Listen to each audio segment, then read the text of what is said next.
Bertemu kembali dalam Bisnes Awani. Berbaki kurang 2 bulan lagi, GST bakal dilaksanakan pada kadar 6% dan lebih dari 300,000 syarikat sudah berdaftar dan tarikh pendaftaran akhir adalah 28 Januari ini dan pelbagai inisiatif sudah dimulakan bagi memudahkan proses pertukaran rejim cukai itu melibatkan pemberian bantuan dan juga penerangan. Dan bersama saya bagi membincangkan lebih lanjut berkenaan perisian perakaunan GST dan juga cabaran GST terhadap PKS, kita bersama dengan Encik Wan Nur Wan Mamat, Timbalan Pengarah Kastam Cawangan Pengurusan Pembayar Cukai Utama Bahagian GST Kastam Raja Malaysia, dan Encik Saiful Bahari Muhammad Syamlan, iaitu Timbalan Ketua Eksekutif Pelaksanaan SME Corp Malaysia. Terima kasih kerana bersama dengan Bisnes Awani pada jam ini. Mungkin pertama sekali saya nak bercakap tentang perisian perakaunan yang perlu diadaptasi atau digunakan dalam melaksanakan GST. Mungkin bermula daripada Jabatan Kastam sendiri. Mungkin perisian secara keseluruhannya, mengapa pertukaran rejim ini memerlukan perniagaan memiliki perisian perakaunan sendiri? Okey, selamat petang. Assalamualaikum warahmatullahi wabarakatuh. Perisian perakaunan ini amat perlulah dalam era GST ni, kerana dalam era GST melibatkan banyak urusan perniagaan dan data-data dan transaksi semua perlu disimpan dengan selamatnya, dan juga kita perlu simpan selain daripada invoice, nota kredit, nota debit dan sebagainya, jurnal dan sebagainya, itu boleh disimpan secara automatik lah sekiranya menggunakan accounting software. Dan juga dengan menggunakan accounting software, pengguna-pengguna dalam era GST ini boleh menghantarkan borang GST 03 iaitu return setiap tempoh pencukai mereka secara automatik lah kepada Jabatan Kastam. Jadi pengguna-pengguna tidak merasa risau dan mereka dengan menggunakan accounting software ini maknanya tepat, akan menjadi lebih tepatlah pengikraran cukai mereka. Dan juga mungkin perisian perakaunan yang diluluskan oleh Jabatan Kastam sendiri, mencari maklumat tentang perisian perakaunan yang diluluskan oleh Jabatan Kastam, bagaimana caranya untuk memperoleh maklumat tersebut bagi perniagaan di luar sana? Okey, Jabatan Kastam telah menyenaraikan 169 atau lebih, akan coming soon lebih daripada 180 accounting software ini, dan pengguna-pengguna yang nak mendapatkan accounting software yang diluluskan ini boleh masuk kepada website gst.custom.gov.my lah. Kemudian mereka boleh tekan topik industri ataupun for industry lah dalam bahasa Inggeris. Kemudian selepas itu langkah ketiga, masuk kepada perisian perakaunan dan masuk kepada accounting software, dan seterusnya tekan kepada senarai terkini perisian perakaunan ataupun list of accounting software vendors. Selepas itu ada satu paparan akan keluar di mana pembeli-pembeli ataupun SME boleh memilih mana satu yang bersesuaian dengan mereka. Di situ ada kita listkan range of list of harga dia lah.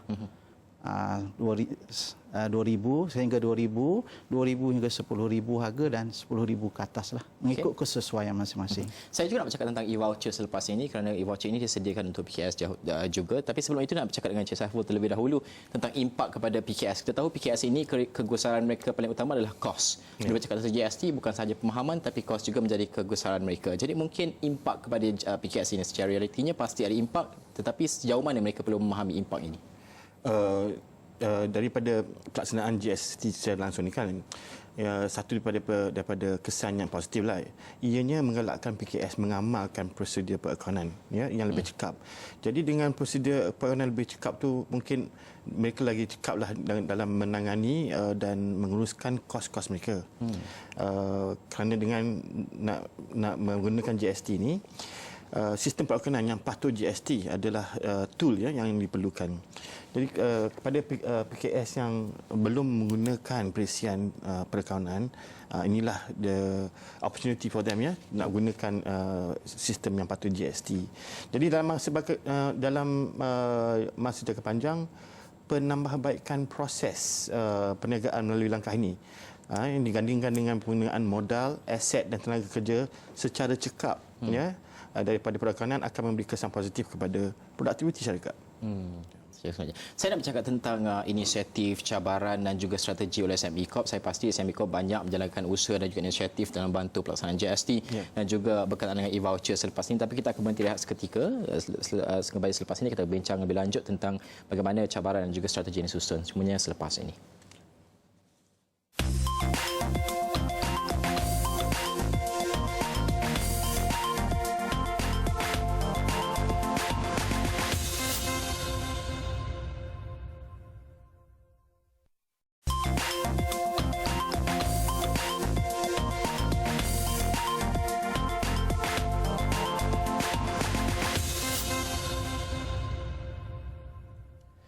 Baru temu kembali dalam Bisnes Awani dan kita masih membincangkan tentang GST bersama dengan dua tetamu kita. Sebelum kita bercakap tentang e-voucher, sebelum rehat tadi, saya nak bercakap dengan Encik Wan Nur mungkin tentang perisian perekonomian itu. Kebanyakan penyediaannya adalah di Lembah Kelang dan juga Kuala Lumpur. Mungkin di kawasan suburban ataupun pinggir bandar dan juga luar bandar untuk PKS yang layak dikenakan di bawah GST. Bagaimana mereka ingin mendapatkan perisian perekonomian secara ringkasnya? Baiklah, kebanyakan daripada vendor yang kita telah luluskan berada di sekitar Lembah Kelang lah, kerana mereka merebut pasaran perniagaan yang banyak di Lembah Kelang lah, Johor dan Pulau Pinang. Tetapi yang negeri-negeri yang agak jauh daripada pusat bandar, mungkin vendor tersebut kurang lah. Walau bagaimanapun mereka boleh mendapatkan perkhidmatan daripada vendor-vendor tersebut. Dan saya ingin mencadangkan supaya mereka ni menggunakan accounting software version cloud version lah, di mana cloud version ini boleh download daripada internet lah. Jadi dari segi installation dan sebagainya tidak perlu vendor tu pergi untuk install dan sebagainya ke tempat perniagaan mereka. Tentang e-voucher, kita tahu e-voucher ini disediakan bernilai RM1,000. Mungkin boleh terangkan secara ringkas e-voucher itu dan bagaimana untuk mendapatkannya terlebih dahulu. Sebelum ni kami telah mengedarkan e-voucher melalui email berasaskan daripada rekod-rekod syarikat-syarikat PKS yang berdaftar dengan GST dengan pihak custom lah. Jadi data tu kita dapat daripada pihak custom dan kita emailkan kepada email yang didaftarkan oleh PKS bila mereka mendaftar untuk menjadi ejen GST dengan custom. Dan jumlahnya sebanyak sehingga 150,000 voucher. Dan itu antara yang disediakan untuk memudahkan proses pendaftaran bagi PKS yang mungkin seperti yang saya cakap tadi, cost is the main concern for PKS. Mungkin inisiatif lain dijalankan oleh SME Corp dalam membantu. Saya percaya banyak inisiatif dijalankan. Antara inisiatif yang mungkin kita boleh bincangkan sedikit untuk membantu PKS dalam proses pelaksanaan GST itu sendiri. Dengan vendor-vendor yang mengadakan perisian GST ini, mereka juga ada memberikan perkhidmatan training latihan. Jadi selalunya bukan hanya kos perisian ni. Selalunya bila mereka berjual kos tu dengan perkhidmatan latihan sekali. Dan ini adalah yang daripada vendor yang disenaraikan berapa? 169 ya? Setakat ni masih ada, tapi kita akan tambah dengan masa. Dan juga kita ada outreach program. Kita daripada mengadakan seminar dan briefing bersama dengan pihak custom dari bandar ke bandar. Dan juga saya nak cakap tentang cabaran utama yang dikenal pasti dalam pelaksanaan GST di kalangan PKS sendiri bagi SME Corp dan juga mungkin Jabatan Custom kan. Apa cabarannya dari segi Jabatan Custom, mungkin dari segi pendaftarannya, mungkin maklumatnya, tapi SME Corp apa masalah utama ataupun cabaran yang dihadapi oleh PKS? Kami cabaran yang utama adalah kami selalu menggalakkan supaya mereka mak turun download e-voucher tu, supaya jangan tunggu sampai saat terakhir. Kita dah ada deadline dan deadline tu kita tetapkan deadline dah. Bila deadline? Deadline-nya adalah 31 hari bulan Disember. Lepas tu kita extendkan deadline tu kepada 16 hari bulan Januari, kerana ada yang last minute minta supaya mereka downloadkan, boleh download sebab kata yang ada tak dapat lah link nak download tu, email dia salah lah. Tak apa kita, tapi deadline yang 16 Januari tu dah tiba dah habis dah. Jadi mereka boleh download lagi ataupun tidak boleh download lagi dah? Yang dah sampai deadline tu dah kira expired lah. Tapi kita akan pantau lagi lah macam mana. Tapi daripada yang kita dapat voucher 150,000 tu, hampir semua dah habis. Habis semua dah habis dan semua Jadi kita punya outreach, kita punya reminder semua tu berkesan lah. semua dah redeem ataupun ada yang masih yang belum? Kalau Redeem belum tu, bagaimana? redeem tu pula lagi satu. Bila dah download voucher, redeem tu maknanya mereka pergi memperolehi perisian ataupun memperolehi naik taraf perisian supaya jadi patuh GST. Itu deadline-nya adalah 28 hari bulan Februari. Sebelum ini saya banyak berjumpa dengan PKS, kita bercakap tentang GST, off record ataupun on record. Mereka bercakap tentang kesukaran mendapatkan maklumat dan sebagainya. Mungkin di pihak SME saya percaya ada proses mendapatkan maklum balas daripada PKS sendiri. Mungkin proses mendapatkan maklum balas itu bagaimana setakat ini, di manakah kita dan apakah strategi yang disusun berdasarkan maklum balas tersebut ataupun untuk mendapatkan maklum balas tersebut?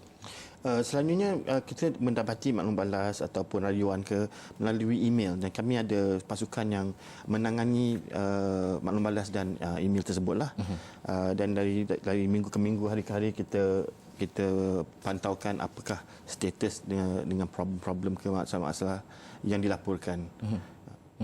Dan juga saya nak bercakap secara secara umumnya pelaksanaan GST bagi PKS dan sebagainya di pihak Jabatan Kastam sendiri kan. Mungkin kita tahu pendaftaran melebihi 300,000 syarikat lebih telah mendaftar, dan mungkin secara generalnya kalau kita boleh komen sedikit lah kan, di mana tahap kesedaran PKS itu secara umumnya kalau boleh kita cakapkan, sebab kita berbaki kurang lagi 2 bulan kan, dan untuk pelaksanaan GST ini mungkin secara generalnya daripada pihak Jabatan Kastam. Saya nak bercakap dari segi survey yang telah kita jalankan bersama dengan MOF, di mana kita telah buat survey dalam MyGST, database GST lah. MyGST ni database GST, secara macam mana nak tahu compliant penggunaan software.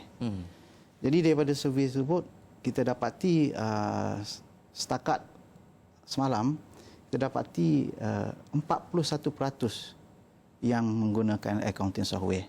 Jadi masih ada 59% yang belum menggunakan accounting software. Mungkin menggunakan POS, point of sale, tapi POS dia kena link kepada accounting software yang diluluskan juga, supaya mereka boleh generate ataupun mengeluarkan borang GST 03, iaitu return lah, yang wajib dihantar setiap bulan atau setiap 3 bulan sekali lah, mengikut tempoh yang telah ditetapkan oleh custom lah. Jadi daripada survey itu kita lihat ada trend lah kenaikan tu. Pada mula awal Januari saya tengok mereka ni kedudukannya 35% yang menggunakan accounting software. Tetapi setelah bergerak kepada 41% baru-baru ini, dan saya harap ini akan terus naiklah sehingga hari pelaksanaan. Jadi kita dapati juga bahawa daripada 150,000 voucher yang telah diadakan pada PKS, hanya lebih kurang data yang minggu lepas lah saya dapat daripada SME Corp, 17,000 sahaja yang telah redeem. Redeem ni maknanya PKS yang telah ada e-voucher pergi beli accounting software yang telah diluluskan sebanyak 17,000 saja daripada 1,500. Yang tak digunakan tu mereka tidak membeli lagi ataupun bagaimana? Mereka masih di tangan mereka. E-voucher itu masih di tangan mereka. Sikit. As of 30 Januari, 24,000 yang dah redeem dan dilaporkan oleh vendor software ni lah. Berbanding 150,000 yang telah pun dapatkan e-voucher. Cuma ni masih data lagi terkini maknanya 24,000 ya. Jadi masih banyak lagi yang belum tu, dan kita berbaki kurang lagi 2 bulan. So, bagaimana? Jadi Najib, yang kita punya cabaran ni itu supaya mereka cepat-cepatlah redeem ya. Dan deadline redeem tu pun kurang lagi sebulan lah, 3 minggu lagi ya. Kalau terlepas daripada tarikh itu maknanya memang kira habis expired. Expired daripada itu. Jadi kita mungkin soalan terakhir kepada Encik Berdua, mungkin kita bukan sahaja bercakap tentang usaha sebelum GST, juga selepas GST. Sekiranya saya percaya sebab pelaksanaan ini lebih pertama dan mungkin peniaga dan juga dari segi pelaksanaan itu berdepan kesukaran sedikit bagi pelaksanaan. Mungkin di pihak SME sendiri dan juga Jabatan Kastam, apa perancangan yang diletakkan selepas pelaksanaan sekiranya perniagaan ini berdepan dengan cabaran ataupun kesukaran dalam pelaksanaan tersebut? Kami ada rancangan lah untuk kita akan buat visit lah. Kita akan buat apa yang panggil lawatan untuk beri nasihat lah. Advisory audit lah kita akan buat. Dan ini akan dibuat secara berperingkat untuk melihat bagaimana rekod-rekod mereka disimpan, bagaimana transaksi dibuat, dan penggunaan dari segi software dan sebagainya. Ada masalah dari segi, kita akan beri nasihat kepada pada pelesen-pelesen GST inilah. Itu kami dalam perancangan kami lah. Ini macam second phase outreach lah ni. Sebelum ni kita punya program outreach pun kita ada dalam 96 sesi dah. Itu sebelum pelaksanaan. Sebelum. Pelaksanaan Jadi masih yang selepas ni ada post GST. Kesinambungan itu masih ada usaha untuk memahami.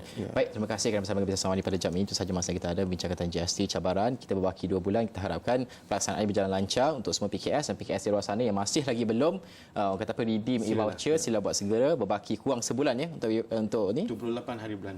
Sekarang hanya 24,000 syarikat berbanding 150,000 yang telah pun mendapatkan e-voucher setakat ini dan juga mungkin itu adalah pesanan kepada syarikat telah pun mempunyai e-voucher. Terima kasih. Itu tadi Wan Norwan Mamat, itu Timbalan Pengarah Kastam Cawangan Pengurusan Pembayar Cukai utama bahagian GST Kastam Diraja Malaysia, dan juga Encik Saiful Bahari Muhammad Syamlan, iaitu Timbalan Ketua Eksekutif Pelaksanaan SME Corp Malaysia. Dan Bisnes Awani berakhir di sini. Jangan lupa ikuti laporan berita tempatan dan juga antarabangsa di laman web kami astroawani.com. Anda juga boleh memuat turun aplikasi Astro Awani di Google Play Store dan juga App Store. Hantar juga pandangan anda ke media sosial kami. Saya Najib Mat Arif, teruskan setia bersama Astro Awani, berita segenap dimensi. Assalamualaikum dan salam hormat. Thank you so much.